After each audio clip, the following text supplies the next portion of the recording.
All right, guys, so we are going to continue reading in I Survived the Eruption of Mount St. Helens, and with permission from Scholastic, I am able to continue reading the next chapter to you guys. So thank you, Scholastic, for allowing me to do so. So we are going to read chapter 13 now, and it says 10 minutes later. So if you recall, she just has been hit by a tree branch, and everything has gone dark. Jess opened her eyes, but she couldn't see. She brushed the dirt from her eyes and blinked. But there was only darkness. Was it night?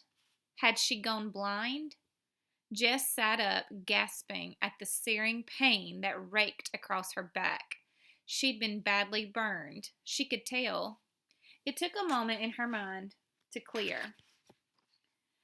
And slowly, she grasped the full horror of what was happening. St. Helens was erupting. The smoke had turned the day black. The pyroclastic surge had exploded over them. Somehow they were still alive in this hole in the ground. Sam, she choked. Eddie.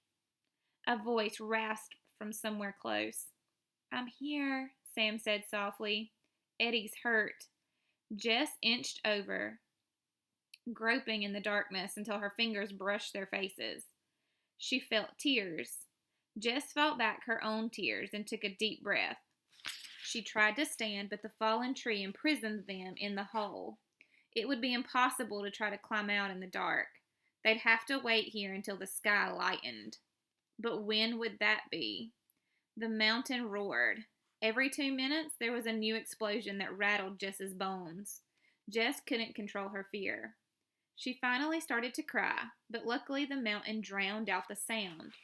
Jess felt something falling on her head, warm flakes.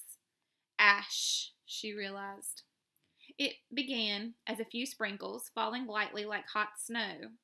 And then suddenly, they were in an ash blizzard. The warm flakes swirled up Jess's nose and into her mouth. She covered her face, but it did no good. The flakes completely filled the air. The ash tasted disgusting, like dirt mixed with chalk. It clogged up her nose and blocked off her throat. She coughed hard and blew her nose and spit out mouthfuls, but it was coming down too quickly. She couldn't clear her nose and mouth fast enough. The boys hacked and gagged too. They would all suffocate if this kept up. Then Jess had an idea. Pull your shirt over your face, she cried.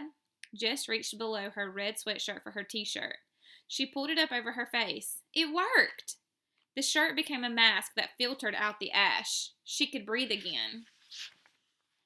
They sat in the pit with their faces covered for a long time, waiting for the blizzard to stop.